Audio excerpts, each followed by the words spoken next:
प्रकार कुमार कार्तिकेय को वो स्वर्ण कमल प्राप्त हो गया जिसमें तारकासुर के शेष प्राण निहित थे, जिससे अब तारकासुर भाप गया कि उसके प्राण अब सुरक्षित नहीं। क्या हुआ? तुम्हारे नेत्रों में भय की छाया उभरती हुई क्यों दिखाई दे रही है मुझे? अच्छा। अर्थात तुम्हें भी ये विश्वास हो गया है कि अब अंत दूर नहीं है तुम्हारा। नहीं, इस कमल को मैं क्षति नहीं पहुंचने दूंगा।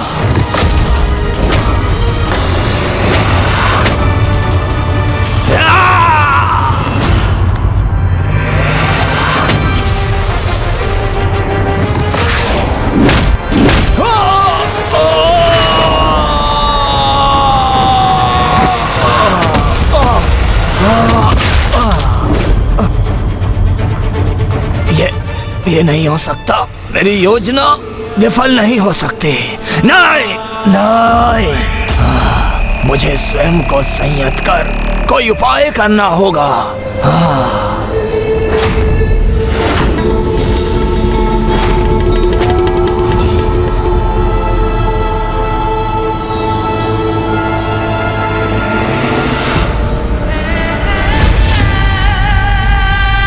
कुमार कार्तिकेय, ये लीजिए। नहीं!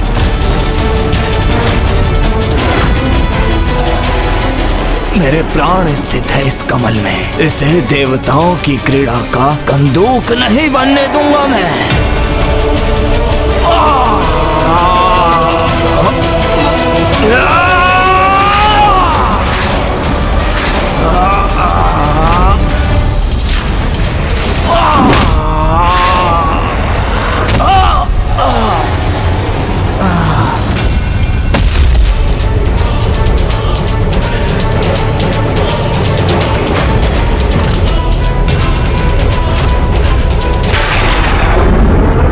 था तुमने?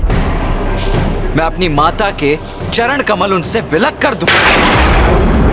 मूर्ख, इतना भी ज्ञात नहीं है तुम्हें कि एक माता 100 पुत्रों को जन्म देने में सक्षम होती है, किंतु 100 पुत्र एक साथ आकर भी एक माता को जीवन प्रदान नहीं कर सकते। अपने आसुरी छल से माता की महिमा को खंडित करवाना चाहते थे तुम। तुम्हारे उन कुटिल विचारों और उन अनुचित शब्दों के लिए अब तुम्हें उचित दंड दूंगा मैं।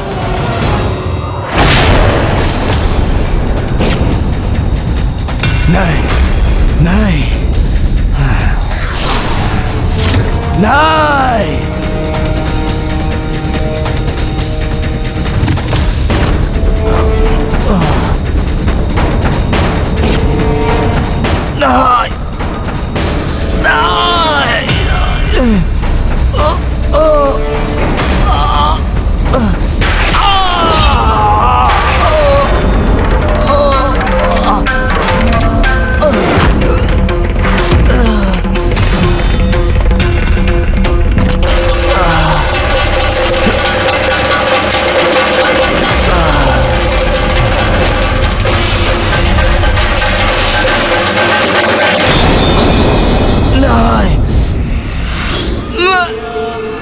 मैं भटका हुआ था, कुपथ पर था।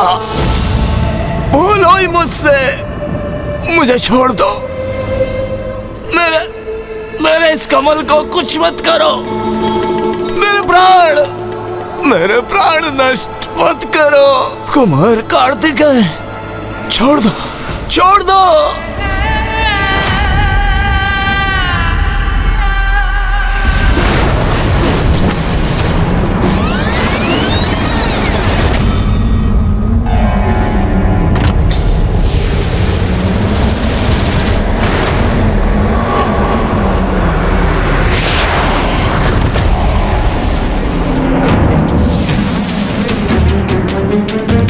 किंतु मैं क्रूर कुटिल असुर विजयी होकर ये प्रमाणित कर दूंगा कि मेरे बालक ही हो तुम।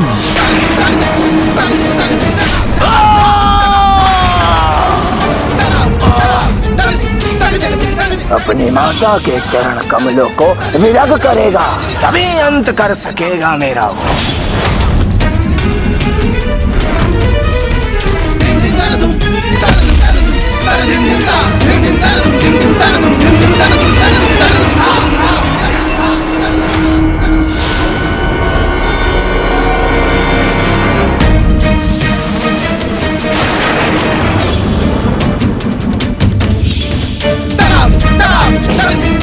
तारकासुर, अब तुम्हारी दुष्टता और तुम्हारे आतंक दोनों का आज यही इसी समय अंत करूंगा मैं।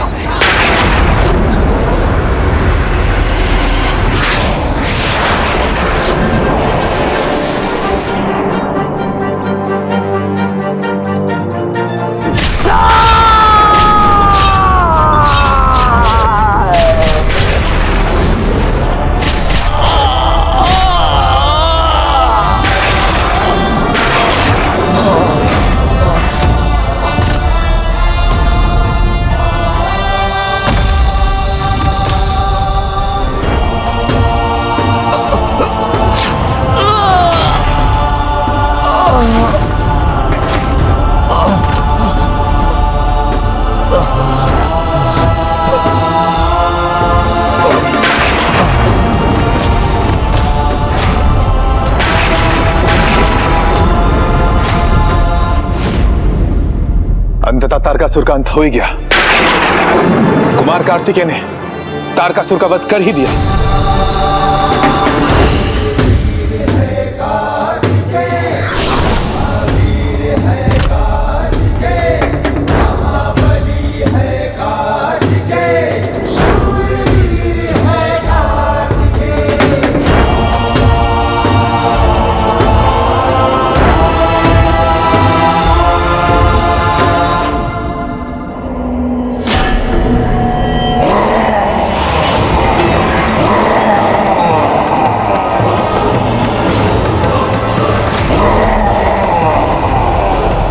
कुमार कार्तिकेय सावधान!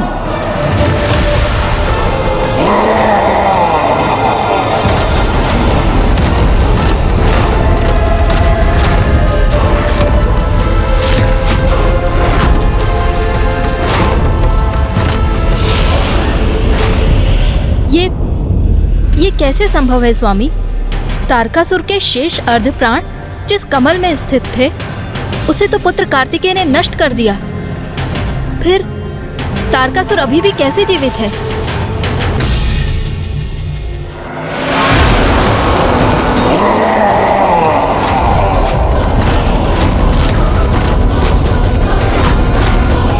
माता तारा का वरदान प्राप्त है मुझे, वो वरदान जो जीवित रखेगा मुझे।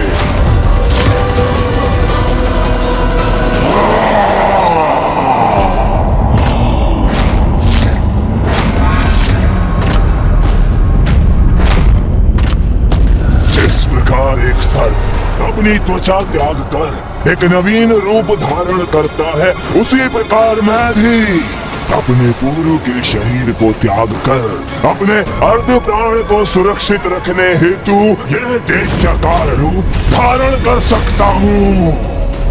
इसलिए तुम मुझे कितनी भी क्षति पहुंचा लो कुमार कार्तिकेय, किंतु मैं बार बार नवीन रूप धारण कर पुनः उठ खड़ा होऊंगा।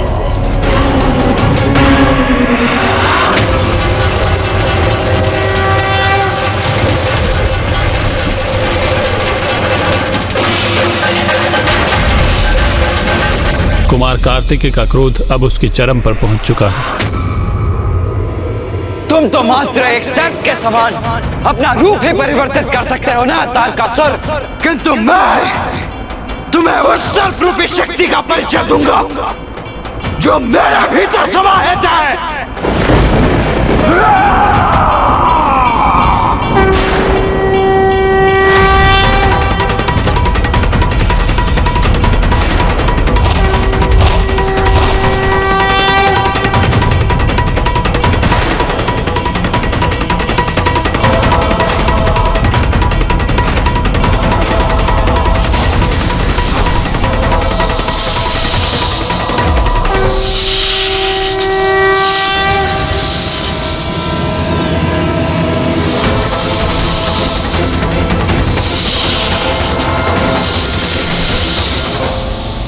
हमारे भीतर कुंडलिनी शक्ति सदैव स्थित रहती है, परंतु जब वो जागृत होकर गतिशील होती है तो वो व्यक्ति को परम शक्ति प्रदान करती है।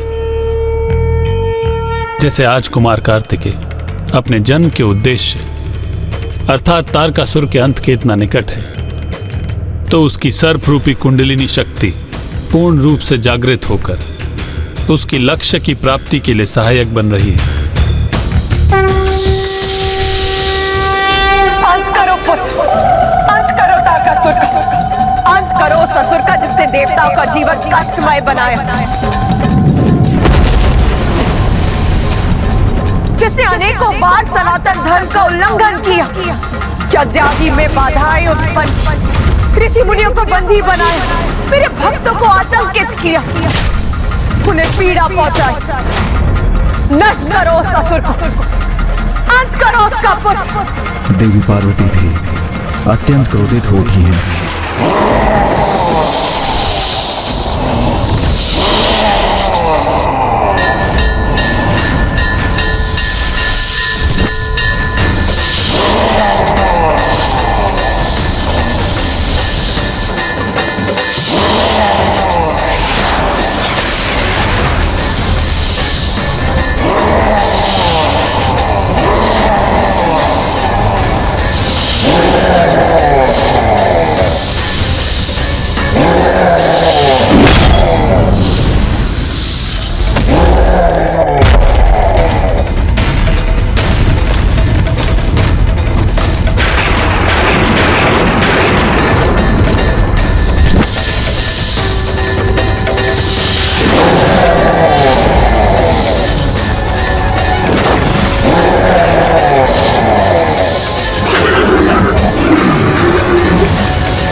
कुमार कार्तिकेय की जय, कुमार कार्तिकेय की जय, देश सेनापति कुमार कार्तिकेय की जय, कुमार कार्तिकेय की जय, देश सेनापति कुमार कार्तिकेय की जय।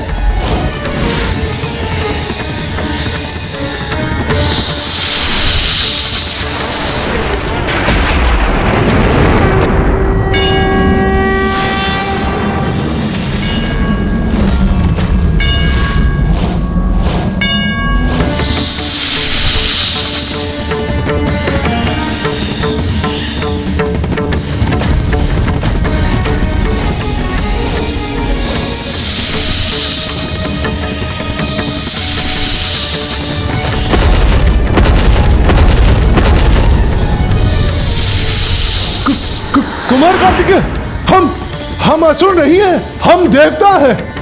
हमें पहचानिए कुमार कार्तिकेय, हमें पहचानिए।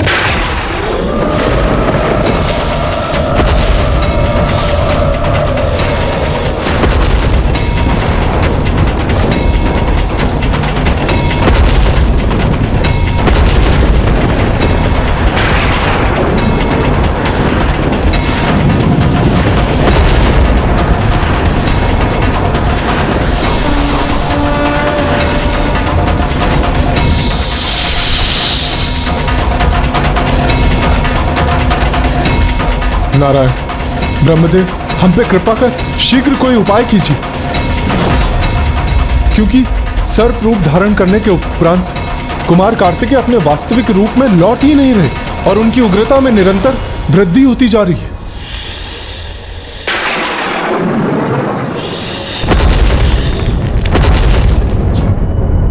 कुमार कार्तिकेय के भीतर क्रोध ज्वालामुखी बन के फट पड़ा है। तारकासुर ने उसकी मां को क्षति पहुंचाने के लिए प्रेरित कर उसके भीतर क्रोध उत्पन्न कर दिया है। उसी क्रोध को कुमार कार्तिकेय ने अपने भीतर नियंत्रित कर लिया है। अब वही क्रोध विनाश का कारण बन रहा है। कुमार कार्तिकेय को यदि कोई शांत कर सकता है तो वो है उसकी माता देवी पार्वती। हम सबको करबद्ध होकर माता स्कंद की प्रार्थना करनी चाहिए।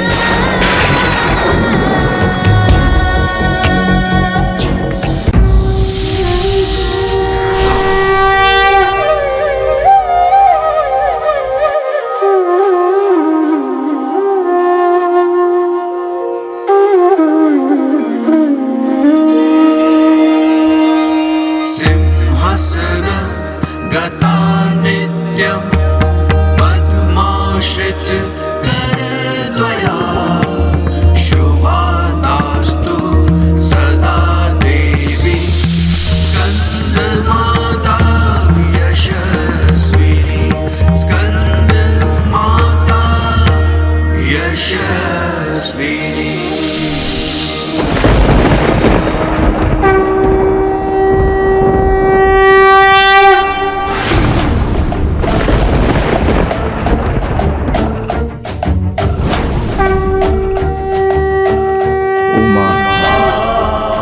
तुम्हारे पुत्र कार्तिकेय ने तारकासुर का वध कर उसके आतंक को मिटा दिया। उमा, अब पुत्र कार्तिकेय के उग्र रूप को शांत करो।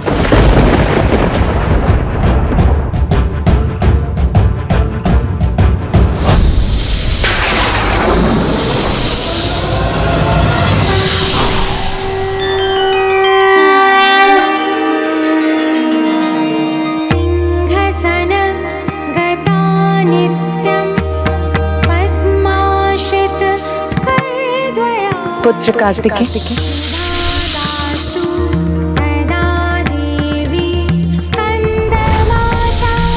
शांत हो जाओ पुत्र।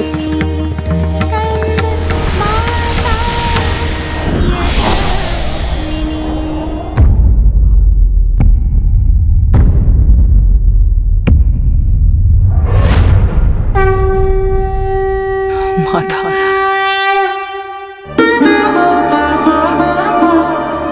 मुझे क्षमा कर दीजिए मां। मैं क्रोध के आवेश में बह गया था।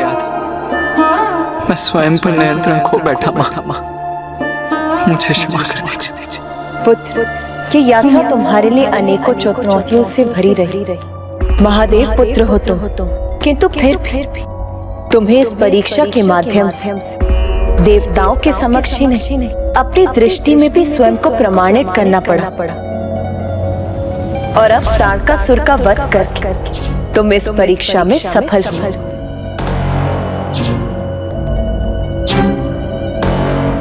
नहीं मां, आपने मुझे इस योग्य बनाया, इसीलिए मैं ये सब संभव कर सका। मेरी सफलता का आधार तो आप और पिताश्री ही हैं माता।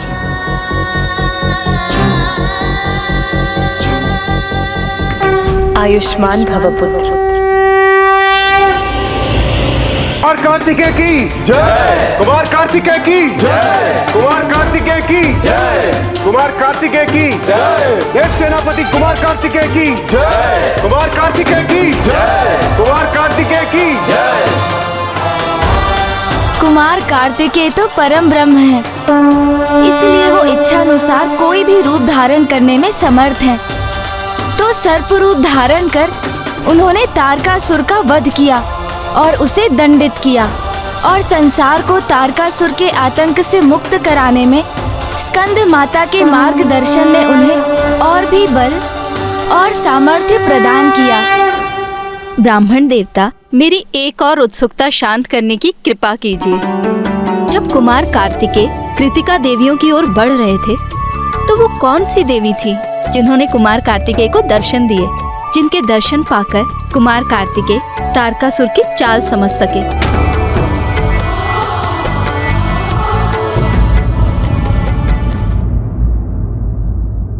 माँ ललिता।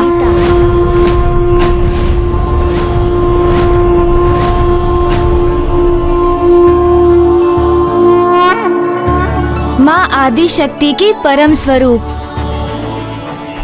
माता ललिता महाविद्या माताओं में सबसे अग्रणी हैं और माता आदि शक्ति के सर्वोच्च पक्ष उनमें समाहित हैं। इसलिए भविष्य में उचित समय आने पर उनका संसार में आविर्भाव होगा।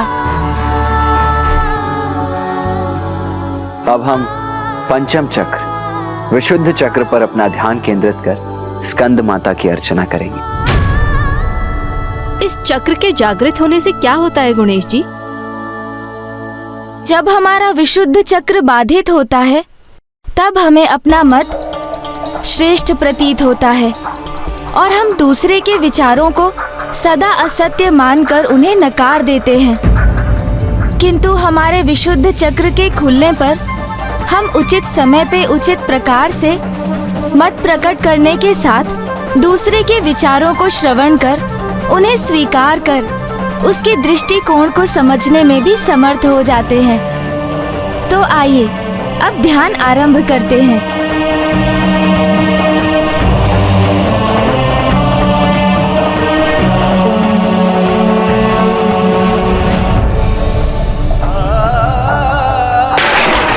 महादेव, काशी में एक ही राजा हो सकता है। यदि मुझे यहाँ राज्य करना है तो आपको यहाँ से प्रस्थान करना होगा।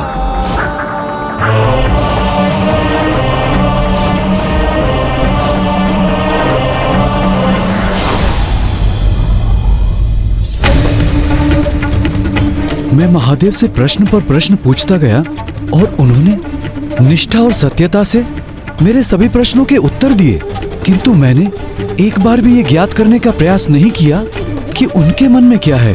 किंतु ऐसा क्यों किया मैंने? क्या ये सब कर कदाचित मैंने कोई बहुत बड़ी भूल की है?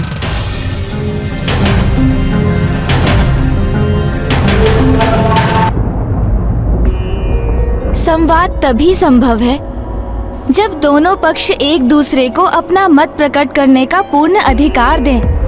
किंतु जब हमारा विशुद्ध चक्र बाधित होता है तब हमें अपना मत श्रेष्ठ प्रतीत होता है और हम दूसरे के विचारों को सदा असत्य मानकर उन्हें नकार देते हैं।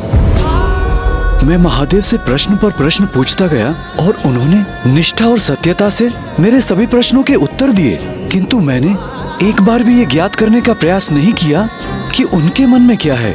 किंतु ऐसा क्यों किया मैंने? स्वामी, आरती का समय हो गया है। जिस प्रकार स्कंद माता ने उचित प्रशिक्षण एवं मार्गदर्शन से कुमार कार्तिकेय के श्रेष्ठतम गुणों से युक्त उनके सर्वोत्तम स्वरूप को उजागर करने में उनकी सहायता की, उसी प्रकार यदि कोई भक्त पूर्ण निष्ठा एवं भक्ति से अभी स्कंद माता की अर्चना करे तो माता अपने आशीष से उनके श्रेष्ठतम गुणों को जागृत कर उनके व्यक्तित्व को संवार देती है, उनके आत्म संदेह को मिटाकर उन्हें ऐसा आत्मविश्वास प्रदान करती है जिससे वो सभी बाधाओं पर विजय प्राप्त करने में समर्थ हो जाते हैं।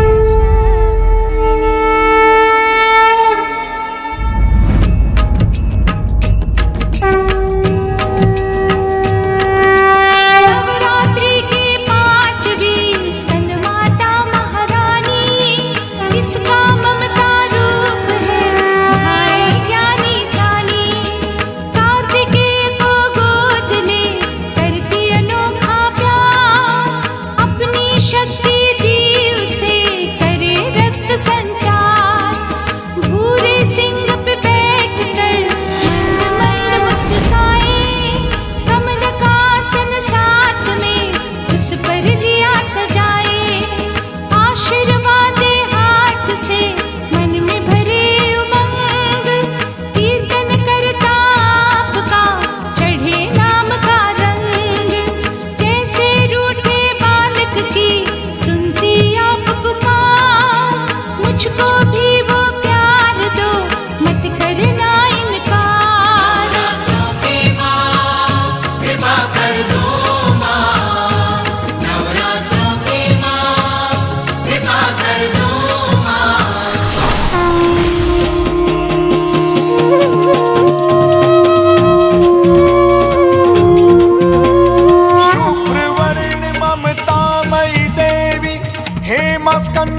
स्कंद की माता है माँ, तू ही स्कंद की माता है माँ, तू ही स्कंद की माता।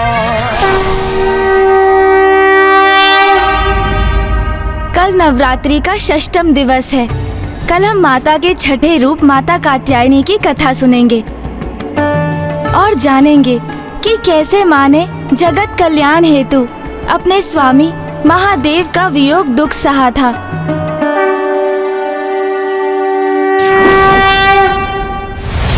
स्वामी कब लौटेंगे आप? क्या मेरे निकट आके मुझे अपने दर्शन कब देंगे आप? उमा, तुमसे दूर रहकर तो मैं भी अत्यंत विचलित हूँ।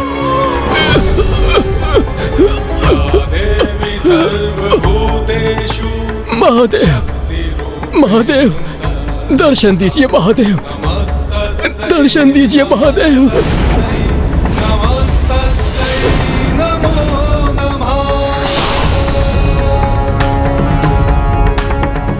माता, मुझे इस बंदी गृह से मुक्त कराइए। मैं यहाँ अपार कष्ट में हूँ माता।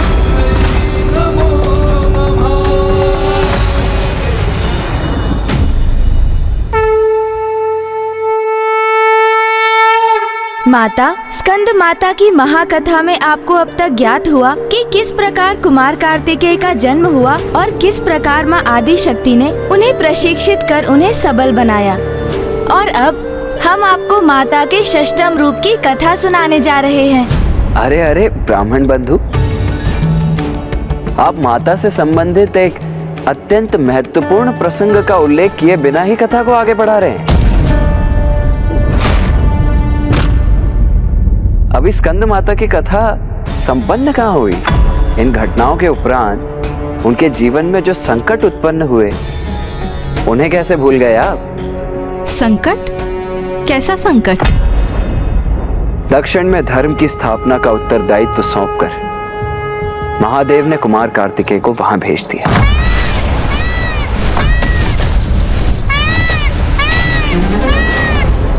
जिसके उपरांत पुत्र वियोग उन्हें सताने लगा। और मैं पूर्ण विश्वास से कह सकता हूं कि अपने श्रेष्ठ एवं सर्वाधिक प्रिय पुत्र के वियोग की पीड़ा को मिटाने के लिए ही उन्होंने गणेश जी को उत्पन्न करने का निर्णय लिया। अर्थात गणेश जी का जन्म हुआ। तो ब्राह्मण बंधु ये बताइए, तो ये संकट कैसे हुआ? अरे आपको ज्ञात नहीं ब्राह्मण बंधु? गणेश जी तो कुमार कार्तिकेय के विपरीत बहुत ही नटखट थे, नटखट भी और उद्दंड भी। जहाँ कुमार कार्तिकेय मेधावी थे, बुद्धिमान थे और धैर्यवान थे, वहीं गणेश जी इतने उद्दंड थे कि उन्हें तो समझाना ही अत्यंत कठिन होता था। किंतु वो माता के दुलारे भी थे। उनके लिए माता की आज्ञा शिरोप्रिय थी।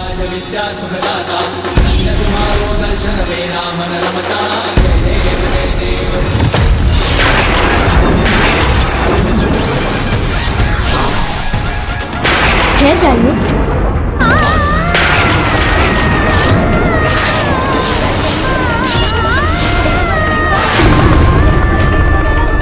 गज का मुख लगने के पश्चात गणेश जी का रूप पूर्ण हुआ।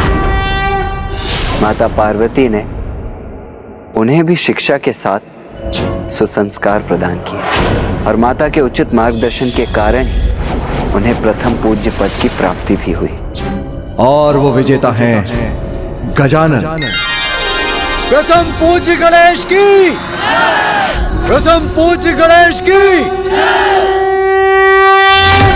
प्रत्येक माता का एक ही लक्ष्य होता है कि वो अपनी संतान में उन सभी गुणों योग्यताओं का समावेश कर सके जिससे वो जीवन में श्रेष्ठता और सफलता प्राप्त कर सके। और माता ने स्कंद माता रूप में समर्पण और निष्ठा से माता होने का दायित्व निभाया। और इस प्रकार समाप्त होता है माता स्कंद की कथा। आइए अब हम माता आदि शक्ति के षष्ठम रूप माता कात्यायनी की कथा कहेंगे।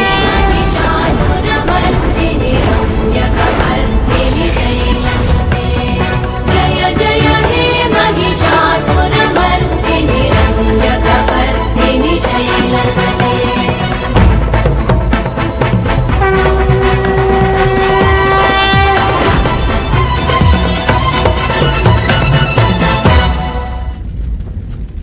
माता पार्वती ने एक कुशल गृहिणी के समान कैलाश में महादेव की गृहस्थी को संजोया, किंतु वो अपनी आंतरिक शक्तियों के बल पर ही ऐसा करने में सफल हो सकी। किंतु स्त्री शक्ति उसके गृह की सीमाओं से नहीं बंधी होती है। समय आने पर अपने गृह और परिवार के साथ साथ महान त्याग कर, यहाँ तक कि अपने पति और संतानों से दूर रहने का कष्ट सहकर भी संसार के संकट और दुख हरने के लिए तत्पर रहती हैं। सत्य है ब्राह्मण देवता, स्त्री के त्याग और बलिदान की कोई सीमा नहीं है।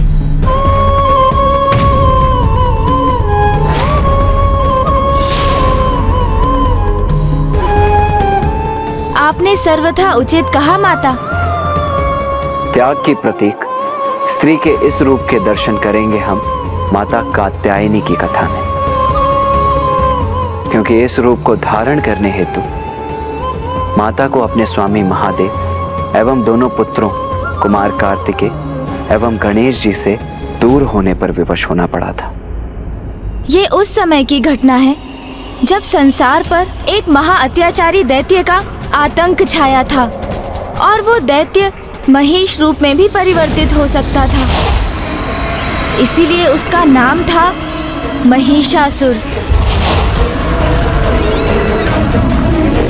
महिषासुर ने कठोर तप कर ब्रह्मदेव से वरदान प्राप्त किया कि उसका वध मात्र और मात्र कोई स्त्री ही कर सके, क्योंकि वो स्त्रियों को दुर्बल और हीन मानता था और उसे विश्वास था कि ये वरदान पाकर वो अमर हो गया है और उसके अनुसार कोई भी स्त्री उसका वध करने में सक्षम नहीं होगी। वरदान प्राप्त करने के उपरांत महिषासुर की शक्ति में वृद्धि होने लगी। उसने देवताओं को पराजित किया, त्रिलोक पर अपनी विजय प्राप्त की और संसार में महिषासुर का आतंक छा गया।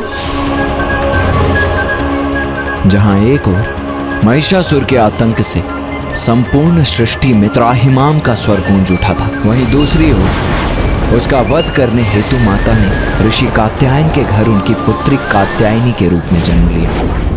ये भी माता की ही लीला थी। माता कात्यायनी ऋषि कात्यायन की पुत्री थी, इसीलिए उन्हें इस रूप में देवी कात्यायनी के नाम से जाना गया। जबकि दूसरी ओर समस्त सृष्टि महिषासुर के आतंक से त्राहिमाम कर उठी थी। तब समस्त देवता माता कात्यायनी के समक्ष पहुँचे और उनसे महिषासुर का वध करने का अनुरोध किया। समस्त देवताओं को, हम त्रिदेवों को, समस्त जगत को आपकी आवश्यकता है। एकमात्र आप ही महिषासुर का वध कर सकती हो। महादेव के आवाहन पर सृष्टि के कल्याण हेतु माता ने कात्यायनी अवतार लिया। देवताओं ने अपनी समस्त शक्तियाँ एवं अस्त्र माता कात्यायनी को प्रदान किए और फिर माता कात्यायनी सिंह पर आरूढ़ होकर विंध्याचल पर्वत की ओर प्रस्थान कर गईं। विंध्याचल पर्वत? वहाँ क्यों गई माता? क्योंकि बड़े से बड़े पापी को सुधरने का एक अवसर प्रदान करती है माता। किंतु निरंकुश महिषासुर कहाँ संभलने वाला था, इसीलिए अब उसका अंत निकट ही था और माता भी उचित समय की ही प्रतीक्षा कर रही थी। सत्य ही है, विनाश काले विपरीत बुद्धि, क्योंकि जैसे ही महिषासुर को ज्ञात हुआ कि एक सुंदर साध्वी विंध्याचल पर्वत पर तपस्या में लीन है, तो उसने विवाह प्रस्ताव के साथ अपने संदेश वाहकों को माता के पास भेज दिया। जाओ, विंध्याचल जाकर मेरा प्रस्ताव दो उस कात्यायनी को। कहो उससे कि सर्वशक्तिमान महिषासुर उससे विवाह करना चाहते हैं। जाओ और जाकर अपने महाराज को मेरा संदेश दो कि यदि उन्हें मेरा वरण करना है तो उन्हें मुझसे युद्ध कर मुझे परास्त करना होगा। माता की चुनौती सुन महिषासुर का पुरुष होने का दंभ आहत हुआ और वो मूर्ख उनसे युद्ध करने चला गया। तब माता और महिषासुर के मध्य भीषण युद्ध हुआ और जिसमें माता ने उसकी संपूर्ण सेना एवं उसके सेनापतियों को नष्ट कर दिया। और युद्ध के अंत में माता ने महिषासुर के वक्ष पर त्रिशूल प्रहार कर उसका वध किया और संसार को उसके आतंक से मुक्त कराया।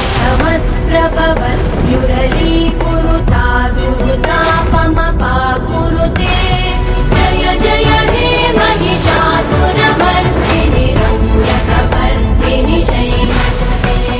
जय जय हे महिषासुरमर्दिनि रम्यकपर्दिनि शैलसुते।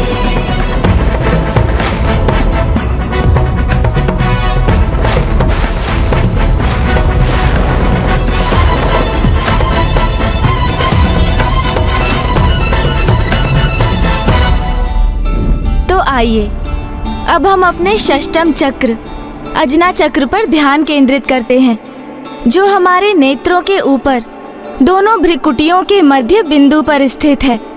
इसलिए इसे तृतीय नेत्र भी कहा जाता है। माता कात्यायनी की प्रार्थना करने हेतु अब आप अपना ध्यान उस बिंदु पर केंद्रित कीजिए।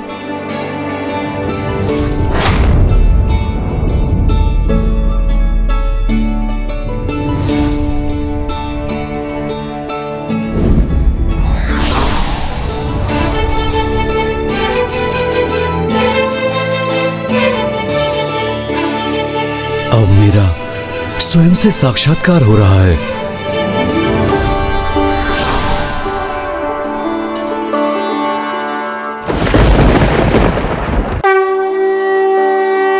नवरात्रि के इस दिवस जो साधक माता की पूजा करते समय अपना सर्वस्व समर्पित करते हैं, उन्हें माता दिव्य दर्शन देती हैं और माता की कृपा से उसे अर्थ, धर्म, काम, मोक्ष इन चारों फलों की प्राप्ति होती है।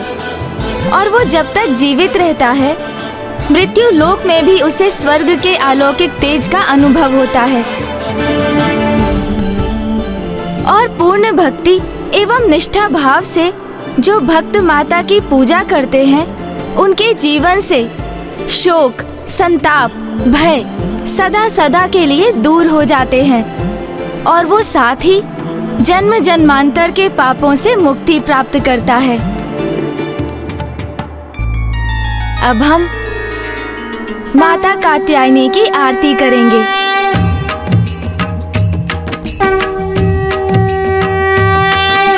नवरात्रि का छठा है ये माँ कात्यायनी रूप, कलयुग में शक्ति बनी दुर्गा मोक्ष स्वरूप। कात्यायन ऋषि पे किया माँ ऐसा उपकार, पुत्री बनकर आ गई शक्ति अनोखी धार।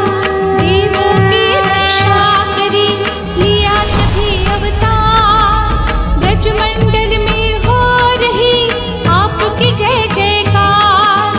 गोपी ग्वाली आराधा जब जब हुए उदास, मन की बात सुनाने को आए आपके पास। श्री कृष्ण ने भी जपा अम्बे आपका नाम, दया दृष्टि मुझ पर करो बारंबार प्रणाम। नवरात्रों की माँ कृपा कर दो माँ, नवरात्रों की माँ कृपा कर दो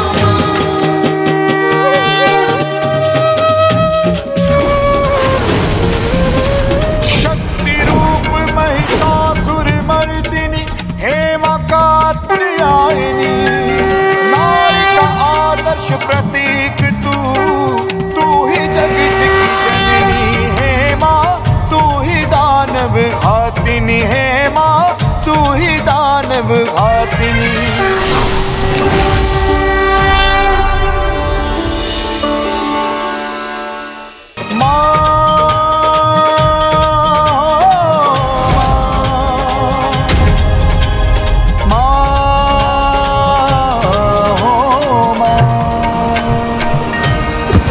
अग्निदेव संभालिए अपने आप को। अग्निदेव संभालिए, आइए संभालिए अपने आप को। ब्रह्मदेव, नारायण, हम सभी देवता दुर्बल हो गए। कृपा कुछ कीजिए प्रभु, कुछ कीजिए। ये तो बहुत दुख की बात है कि यहाँ आप देवताओं की ऐसी दुर्दशा हो रही है और वहाँ वेद माता भी अपार कष्ट में है।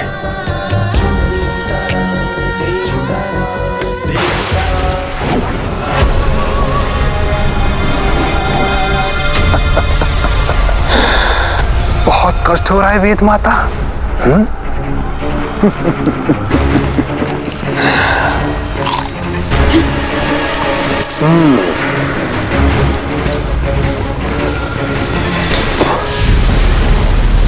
बहुत दुर्बल हो गई तुम वेद माता। बड़े दुख की बात है।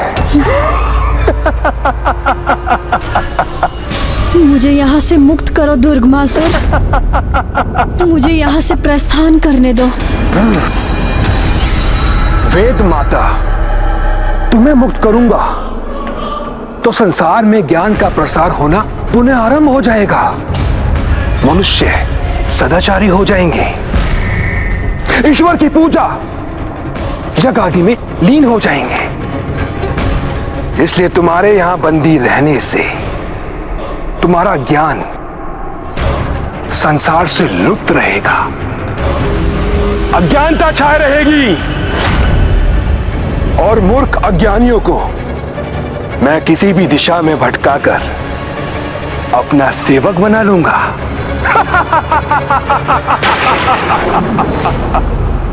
और फिर सभी मुझे दुर्गमासुर को, उस परम शक्तिशाली असुर को अपना ईश्वर मानने के लिए विवश हो जाएंगे।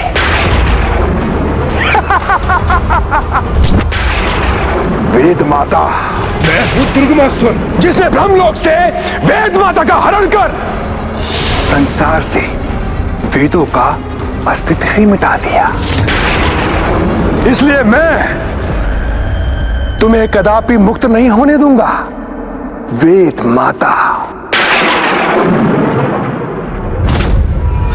माता, माता आदिशक्ति, मेरी सहायता कीजिए माता।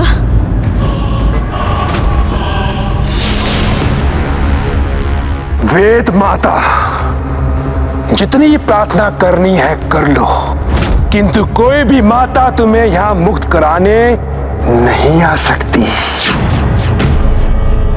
अब सिर्फ संसार में मेरी पूजा होगी, दुर्गमासुर की।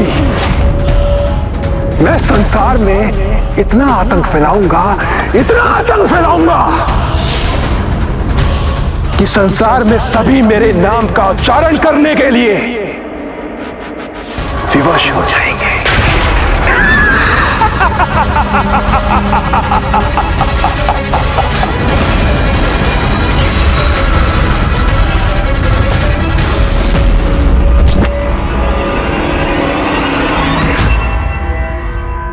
हमारे पास अब समय बहुत ही अल्प है महाराज, इसलिए माता की संपूर्ण कथा का समापन करना होगा हमें, क्योंकि मुझे आभास हो रहा है कि इस समय दुर्गमासुर के कारण संसार में पापाचार बढ़ता ही जा रहा है।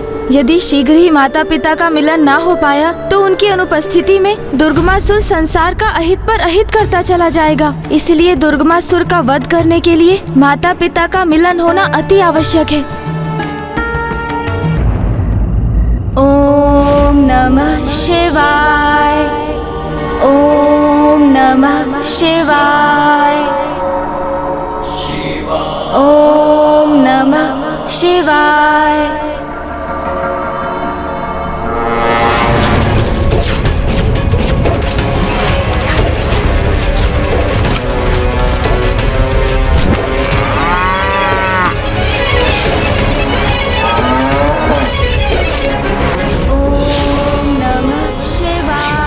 चलो शीघ्र कार्य करो, चलो जल्दी चलो, शीघ्र कार्य करो, जल्दी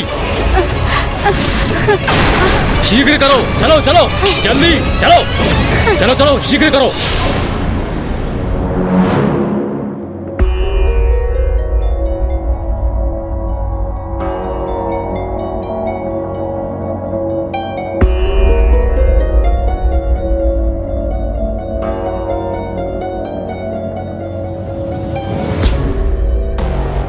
गणेश, क्या हुआ अनुज? भैया, संसार में सर्वत्र पाप रूपी अंधकार का ही विस्तार हो रहा है। जो माता अपनी संतानों को सुसंस्कार प्रदान करती हैं, वही अपने कर्तव्य की अवहेलना कर रही हैं। पुरुष श्रम करने के स्थान पर मदिरा पान में ही व्यस्त हैं। यज्ञ आदि रुक गए हैं और बालकों को तो ईश्वर का नाम भी स्मरण नहीं है। अहम नमामि। किसकी प्रार्थना करूं? किसका नाम जपूं? ईश्वर का नाम स्मरण ही नहीं हो रहा मुझे। क्या करूं? और संसार की इस दुरावस्था का कारण है दुर्गमासुर का वेद माता को बंदी बनाना। हाँ भैया, वेद माता से रिक्त ज्ञान लुप्त हो गया है संसार से। मनुष्य अज्ञानता के प्रभाव में पशुता की ओर बढ़ रहे हैं। उनके विवेक अर्थात अच्छाई और बुराई के मध्य भेद करने की क्षमता का ह्रास हुआ है। इसलिए पापाचार में वृद्धि हो रही है। देखो गणेश, नवरात्रि समाप्त होने में अब मात्र 3 ही दिवस शेष है। फिर माता वेद माता को लौटा लाएंगी और सब कुछ पुनः कुशल हो जाएगा। तो चलो, अब माता की पूजा आरंभ करने के पूर्व उनके दर्शन कर उनका आशीष प्राप्त कर लेते हैं।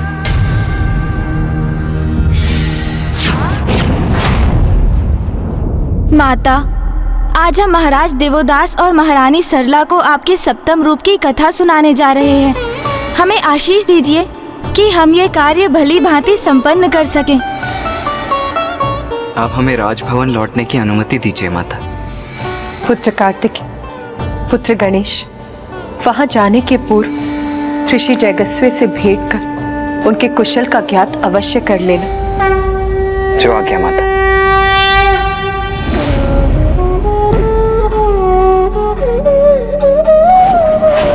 गणेश, ऋषिवर की नाड़ी में स्पंदन तो है, किंतु अत्यंत मध्यम।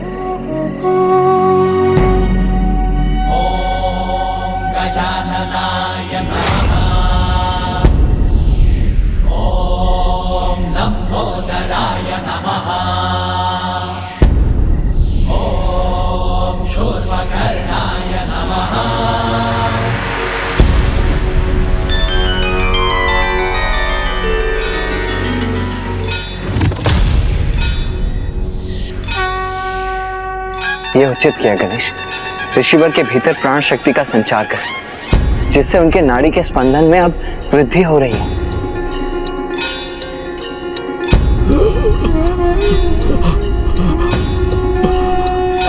महादेव, आप आ गए प्रभु।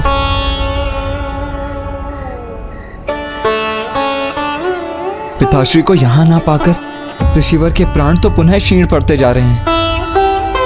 ऋषिवर, मुझे देखिए।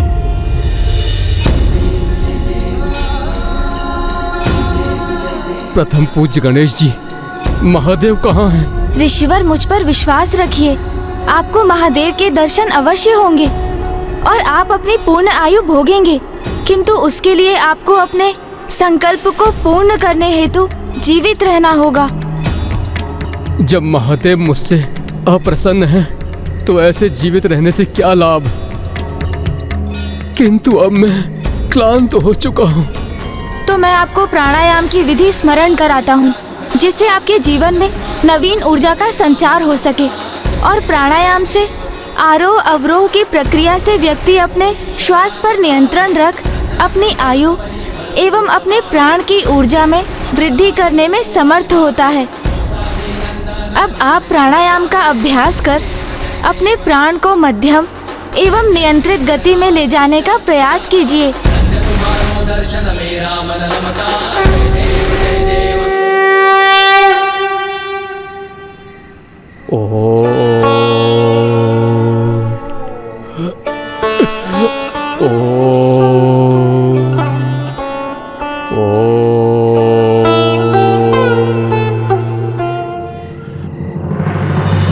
गणेश, ऋषिवर की नाड़ी का स्पंदन अब सामान्य गति की ओर लौट रहा है। जब तक वो इस प्राणायाम का अभ्यास करते रहेंगे और अपने श्वास की गति पर नियंत्रण रखेंगे, वो इसी समाधि की अवस्था में रहेंगे।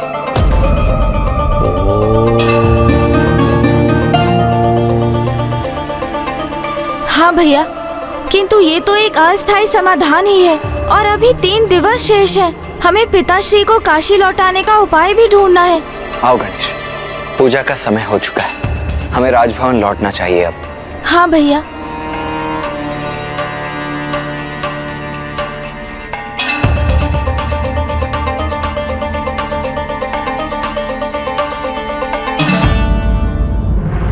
आज नवरात्रि के सप्तम दिवस हम माता काल रात्रि की पूजा करेंगे। माता काल रात्रि अर्थात माता आदिशक्ति की वो रूप जो काल अर्थात मृत्यु को अपने वश में करने में समर्थ है। इस रूप में माता संसार को स्त्री की इच्छा शक्ति का परिचय देती है और ये दर्शाती हैं कि स्त्री शक्ति, भक्ति एवं तपोबल से अपने परिवार पर आए किसी भी संकट को दूर करने में सक्षम होती है, फिर वो संकट मृत्यु ही क्यों ना हो। किंतु माता का काल रात्रि स्वरूप अत्यंत भयंकर भी है। इनके शरीर का रंग गहन अंधकार के समान काला है। शीश के केश बिखरे हुए हैं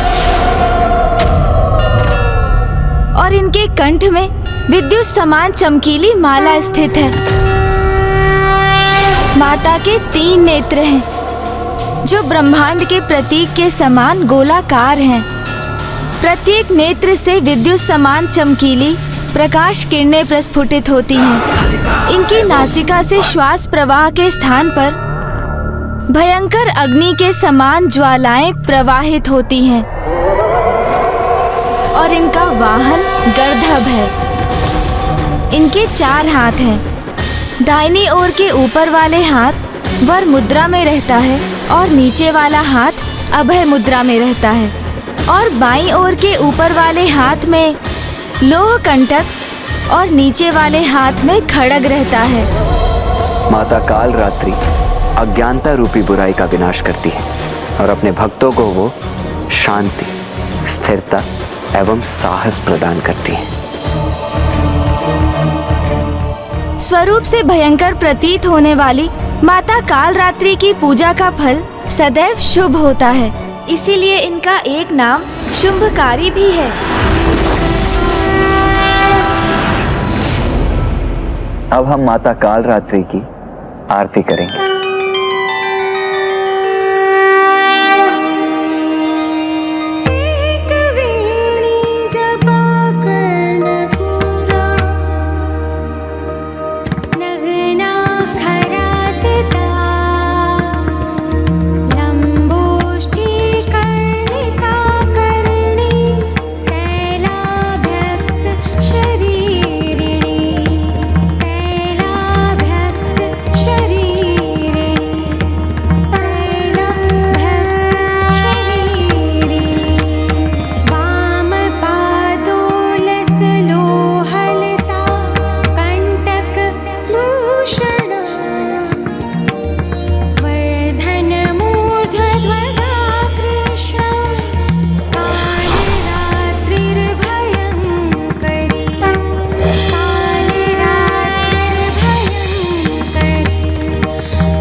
माता काल रात्रि है संताप हरे रुद्राणी, माता शुभ वरदात्री है माँ, माता शुभ वरदात्री है माँ, माता शुभ वरदात्री।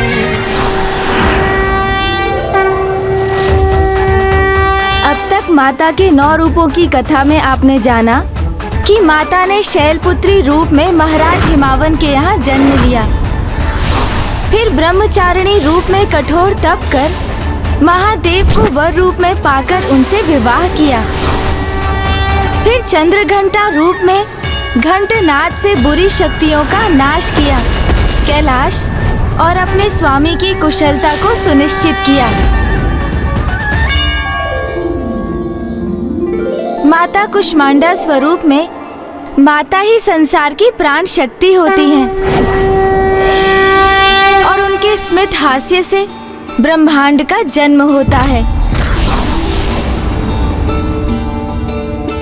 स्कंद माता रूप में माता ने कुमार कार्तिकेय एवं गणेश जी को संस्कार प्रदान किए। जिस प्रकार एक नारी अपने गृह में अनुशासन एवं समय का महत्व समय समय पर सबको ज्ञात कराती रहती है और अपने क्रियाकलापों से सभी को संचालित करती है, उसी प्रकार माता कालरात्रि हमें समय का ज्ञान देकर, समय पर नियंत्रण रखने की प्रेरणा देकर हमें अनुशासित करती हैं।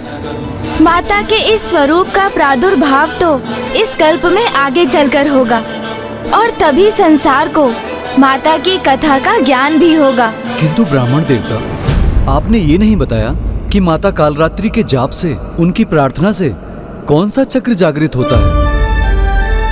महाराज, अंतिम चक्र अर्थात सहस्रार चक्र तभी जागृत हो सकता है जब आप माता की शेष नवरात्रि कथा का श्रवण करेंगे।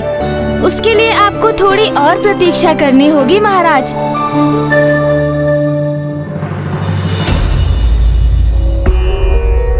मैं और भैया भी तो उसी समय की प्रतीक्षा कर रहे हैं जब आपके समस्त चक्र जागृत हो जाएंगे और आप समझ सकेंगे कि पिताश्री का काशी लौटना कितना आवश्यक है।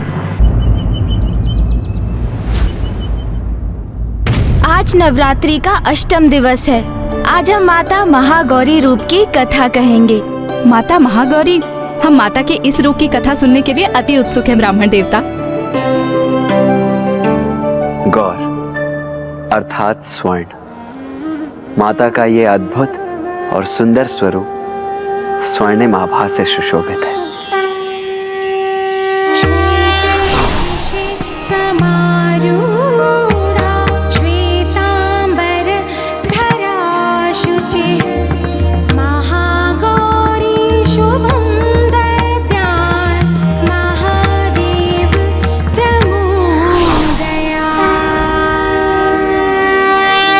बात उस समय की है जब माता पार्वती गणेश जी को उत्पन्न कर मातृत्व का सुख प्राप्त कर चुकी थी। ओम नमः शिवाय, ओम नमः शिवाय। माँ,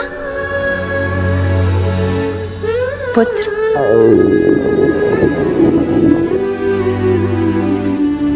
माँ, मैं अपनी पूजा संपन्न कर चुका हूँ, किंतु मुझे बहुत भूख लगी है।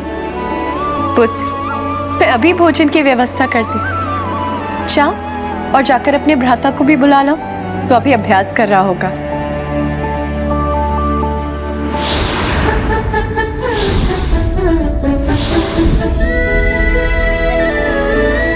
माता तो पूर्ण रूप से अपनी गृहस्थी की देखरेख में मग्न हो गई थी। महादेव के साथ अपने पुत्रों के सुख का ध्यान रखने के साथ कैलाश को सुव्यवस्थित रखने में मग्न थीं वो।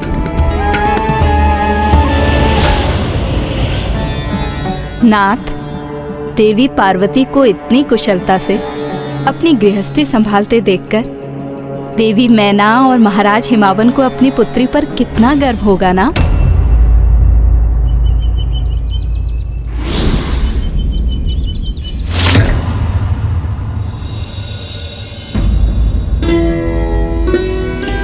क्या हुआ नाथ? मेरे शब्दों का श्रवण कर आप इतने चिंतित क्यों हो गए? प्रिय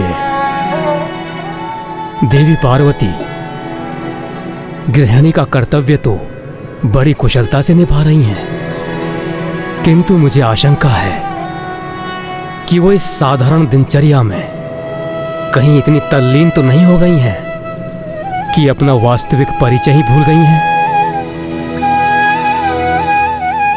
उन्हें इस बात का भी स्मरण नहीं कि वो वास्तव में कौन है।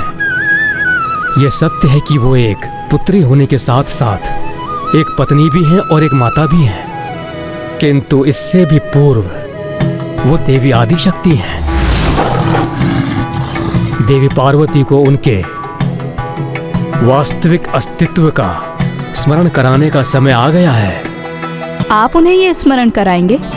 नहीं, यदि इसमें मुझसे तनिक भी त्रुटि हो गई तो मैं देवी आदि शक्ति के कोप को सह नहीं सकूंगा। किंतु यदि आप सृष्टि रचयिता ब्रह्मदेव इसमें अपनी असमर्थता जता रहे हैं तो फिर अत्यंत कठिन कार्य को करने में भला कौन समर्थ होगा? और कौन?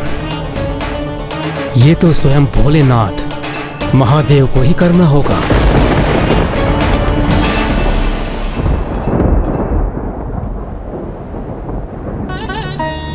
महादेव,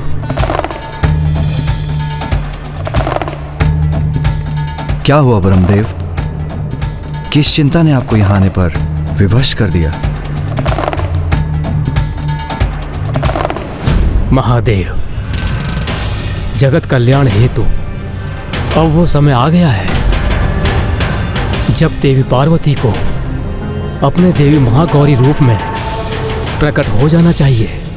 ब्रह्मदेव, ये तो आपको भी भली भांति ज्ञात है कि देवी आदि शक्ति अपना दिव्य स्वरूप किसी कारणवश ही प्रकट करती हैं।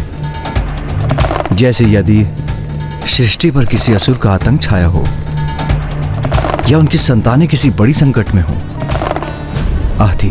तब ऐसा एक कारण आपको ही उत्पन्न करना होगा महादेव।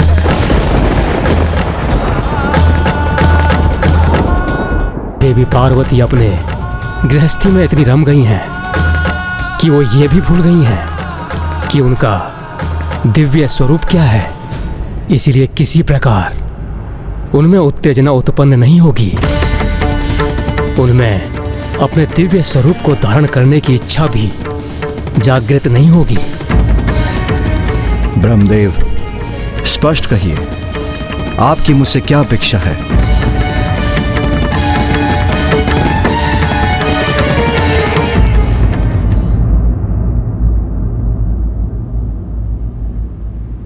क्या हुआ माता?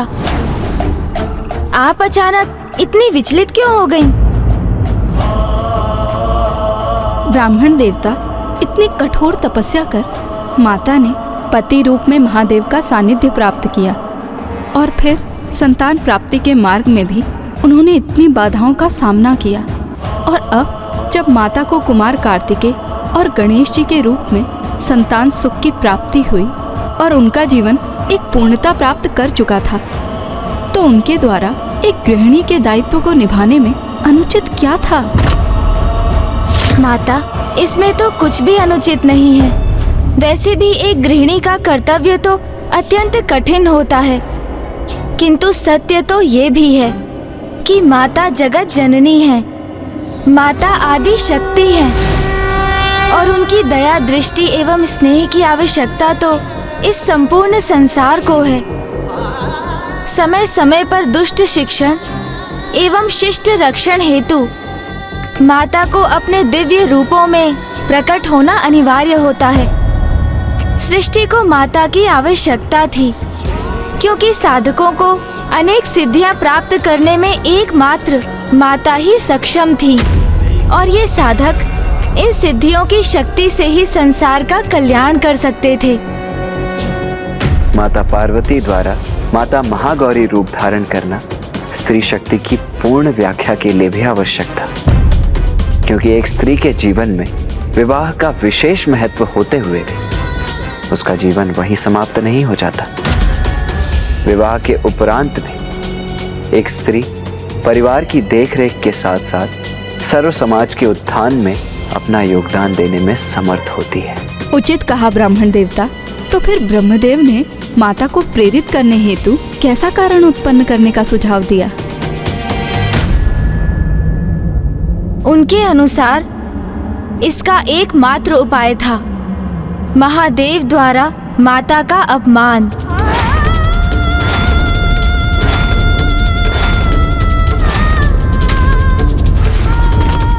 निंदा, निंदा।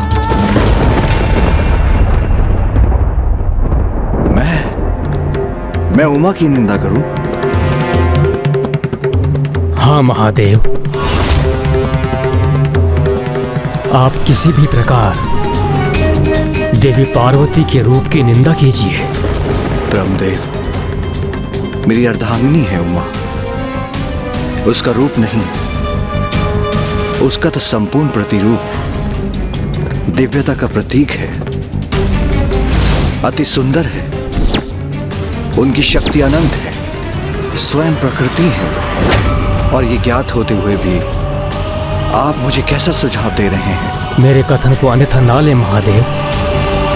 कदाचित हमारे पास केवल यही एक उपाय है। संसार में कल्याण हेतु आपको ये करना ही होगा, और मुझे पूर्ण विश्वास है कि आप देवी पार्वती की निंदा करने का उपाय अवश्य ढूंढ लेंगे।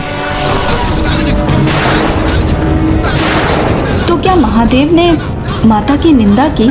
उन्होंने इस परिस्थिति को कैसे संभाला ब्राह्मण देवता? माता पार्वती को स्वयं से विलग करने का महादेव के समक्ष यही एक सर्वोत्तम उपाय शेष था, जो उन्होंने अपने अनुसार उचित आशय से किया। किंतु अगले ही क्षण उनके कहे का कुछ ऐसा परिणाम निकलेगा, उन्होंने सोचा भी नहीं था।